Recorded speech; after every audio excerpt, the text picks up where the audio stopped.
Welcome, moviegoers. How are we doing? Good to hear. Do you have your ticket? Okay, real swell.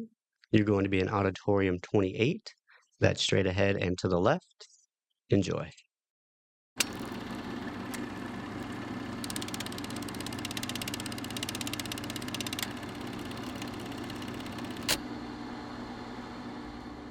Back in November, I believe it was, I canceled my subscription to Disney Plus. I found myself not ever opening that app. All the different content that it offers, mostly Marvel, is what I was watching, and some of the Disney classics, Lion King, Aladdin, those. I wasn't watching them as often as it made sense to be paying the monthly fee for it. So I canceled it. I was like, I'm done. I don't need this anymore. Well, that was before I understood, knew about, or looked into what would be upcoming on the platform. And the first thing that actually brought my attention to want to renew my subscription was Daredevil Born Again, which is going to be coming out in March. But I also knew of this new animated Spider-Man series. And my excitement for that wasn't as high as I had expected it to be. So I wasn't necessarily concerned about having Disney Plus to watch this show. Well, I figured since I'm going to renew it for Daredevil, I may as well just hop back on the train now and check out this new Spider-Man series. The first two episodes released this past Tuesday, and it will be airing every Tuesday moving forward. I watched these first two episodes, and the first thing that I noticed was the animation style. It looked very much like the Spider-Verse, the Sony Spider-Man movies, the animated Spider-Man movies. And I thought this is really cool. It's different. Even the scene where Miles is walking down the sidewalk, bumping into people and saying hi and, jostling for walking space, they kind of mirror that in one of the opening scenes of this first episode. So I thought that was really cool. There's a lot of callback to a lot of the different things that have been happening throughout the multiverse of not only the MCU, but also the Sony animated Spider-Verse. There's a lot of scenes that draw inspiration, and some of them are like shot for shot scenes from either Spider-Man Homecoming or Into the Spider-Verse or even Captain America Civil War. There's a lot of scenes and events happening in just the first episode, actually, that seem to be pulling from all these different universes that we've gotten throughout the MCU over the last 5 or 6 years. Not only that, another one of the opening scenes is Doctor Strange dropping through a portal fighting a Venom variant. And this Venom looks like a cross between Venom and the old school Sabretooth. It's really strange how they've designed him. Doctor Strange is also seems to still be using the Time Stone. The Eye of Agamotto in the comics isn't an Infinity Gem. That's something that they reworked for the MCU. So they're continuing that piece of lore in this series. So I thought that was interesting too.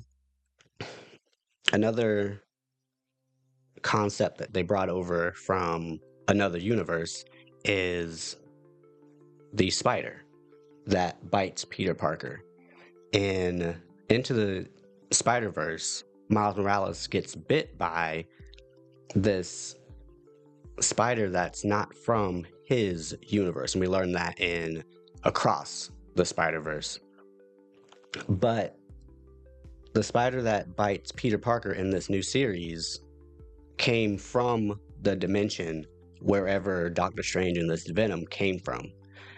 Doctor Strange manages to get Venom and take him back through a portal, and as the portal closes, the spider that's randomly just dangling through the wormhole, I don't know why it's there. That isn't explained, but its spiderweb gets cut and it drops down into the universe of this Peter Parker, and it bites him. And we get a flash forward of several months. It says several months later, and he is now Spider-Man. He's got his Mark I Spider-Man suit. It's essentially just sweats and knee pads. And he's also got this pneumatic system hooked up to his web shooters. So that will probably play a role and a part as he progresses on to becoming the Spider-Man we know him to be. There are a lot of changes that they've made that signify this is a new and different universe.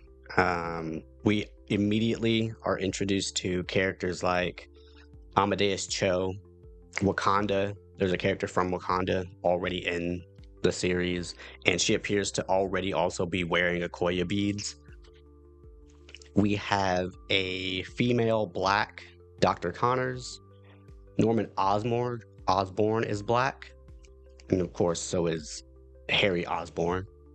And the relationship between Harry and Peter doesn't exist yet. But the interaction between Peter and Norman does begin in the form of an internship. So Peter Parker, after all, does get that Stark internship, but it's Norman Osborn's internship. And the scene from Civil War where Peter walks into his apartment after noticing this really cool car outside, walks into the kitchen, peers over the counter, sees Aunt May sitting on the couch with Norman Osborn, and then they talk about Norman offering him this internship. I mean, it's a shot for shot, except the character is different and the internship actually exists. So I thought that was interesting. Thought it was cool. And we get introduced to Peter Parker's best friend. Her name is Nico. We have a love interest for Peter Parker. Her name is Pearl. And there's this love triangle actually between Nico, Pearl, and Peter Parker. Pearl is unavailable, and Nico and Peter both have eyes for her. And they quip about that. There's no competition between Nico and Peter Parker. There's no bad blood there. It's just an interesting comedic dynamic that they play around with. Now, what's also interesting is we learn in the second episode that Norman Osborn immediately finds out who Spider-Man is.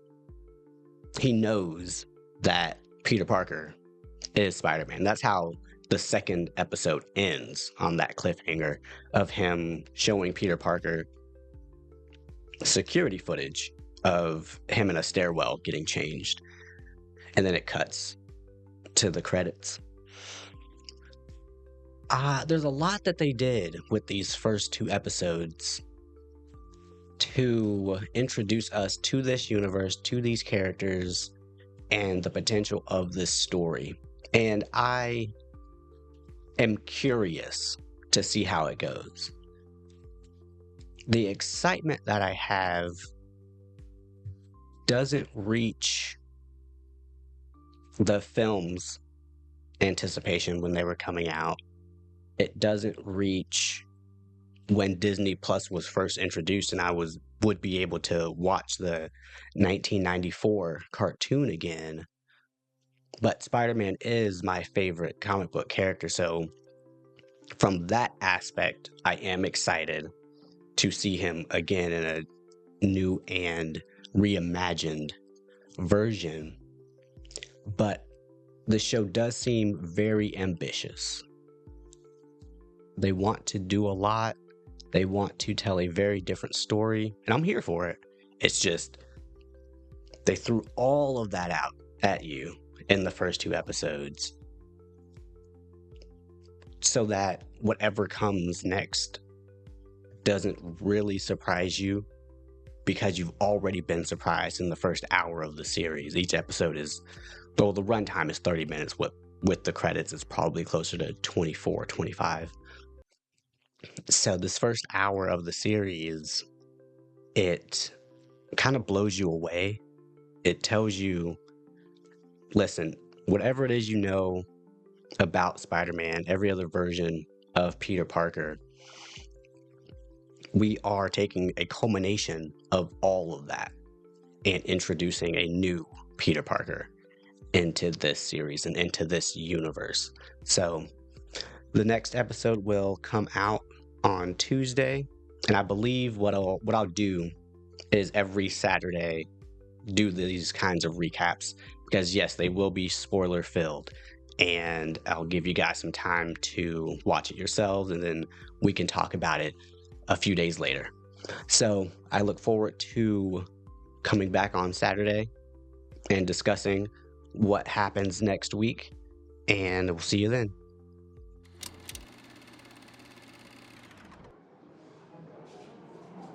Thank you for coming to Real Swell. I hope you enjoyed. On your way out, I've got 3 things I need to ask of you. Number 1, pick up your trash. These ushers don't get paid enough. Number 2, make sure you are following so you don't miss the next screening. And number 3, tap that heart for me. I look forward to seeing you all next time. Make sure you've got your ticket.